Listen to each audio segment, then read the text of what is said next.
Bismillahirrahmanirrahim. Assalamualaikum warahmatullahi wabarakatuh.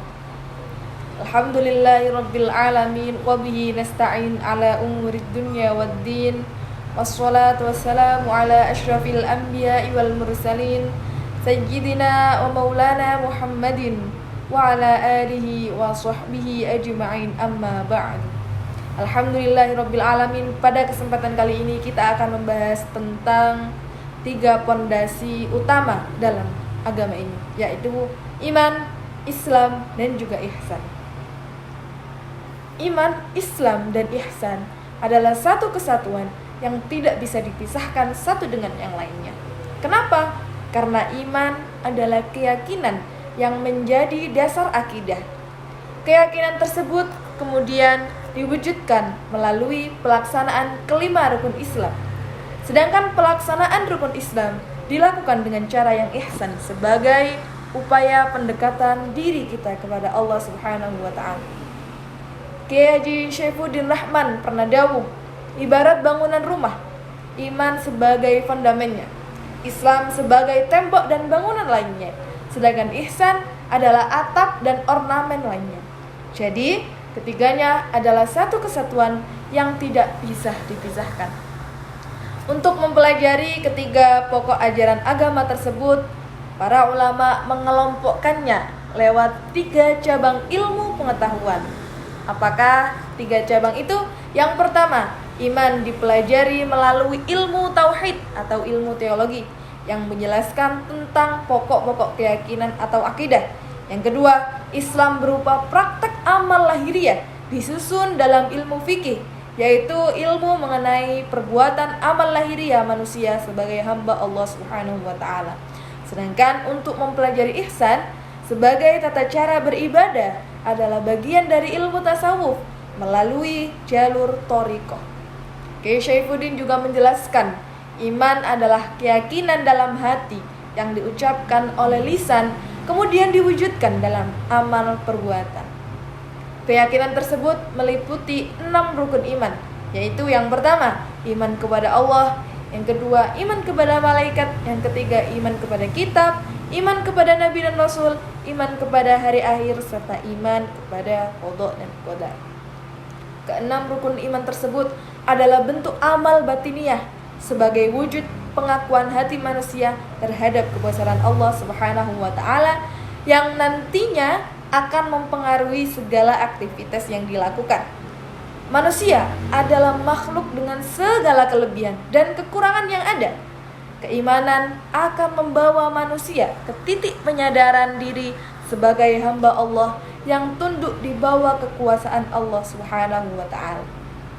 Ketika keyakinan terhadap ke-6 rukun tersebut sudah tertanam dalam hati kita, tentu kita akan berusaha untuk menjalani kehidupan sesuai koridor hukum Allah yang pada akhirnya akan membawa ke arah kehidupan yang semakin berkualitas. Maka fondamen itu harus kokoh dan sangat penting ditanamkan kepada anak-anak kita sedini mungkin. Misalnya, bisa dengan mempelajari kitab Aqidatul Awam. Sedangkan Islam dijelaskan dengan penjabaran 5 rukun Islam, yaitu apa? Yang pertama syahadat, yang kedua sholat, yang ketiga zakat, yang keempat puasa, dan yang kelima haji bagi yang mampu. Yang pertama syahadat. Syahadat merupakan kesaksian bahwa tiada Tuhan yang berhak disembah selain Allah Subhanahu wa taala dan Nabi Muhammad adalah utusan Allah. Yang kedua, sholat merupakan bentuk hubungan vertikal secara langsung antara hamba dan sang khalik. Yang ketiga, zakat adalah wujud kepedulian sosial kita terhadap sesama manusia. Dan yang keempat adalah puasa, merupakan ujian melawan hawa nafsu. Dan yang kelima adalah haji, yaitu ajang memperkuat ukhuwah Islamiyah dengan sesama saudara muslim di seluruh dunia. Kelima rukun tersebut merupakan amal lahiriah sebagai pewujudan dari makna Islam itu sendiri, yaitu kepasrahan diri secara total kepada Allah Subhanahu wa taala. Artinya apa?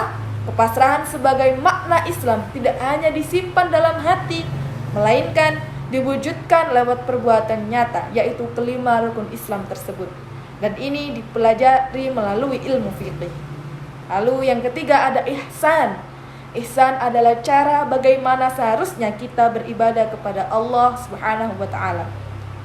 Rasulullah SAW mengajarkan agar ibadah kita dilakukan dengan cara seolah-olah saat kita ibadah kita berhadapan secara langsung dengan Allah Subhanahu wa taala. Cara ini akan membawa ibadah kita ke makom atau ke tingkat yang lebih dekat kepada Allah dengan perasaan penuh harap, dengan perasaan takut, dengan perasaan khusyuk, ridha dan ikhlas kepada Allah.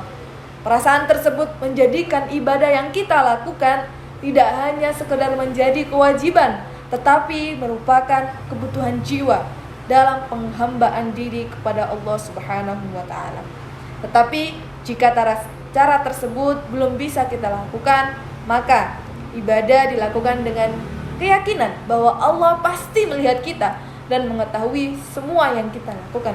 Dengan demikian, tentu manusia akan berusaha semaksimal mungkin dalam menjalankan perintah Allah dan meninggalkan larangannya. Itulah penjelasan iman, Islam dan juga ihsan. Wallahul muwaffiq ila aqwamit thoriq. Semoga bermanfaat. Wassalamualaikum warahmatullahi wabarakatuh.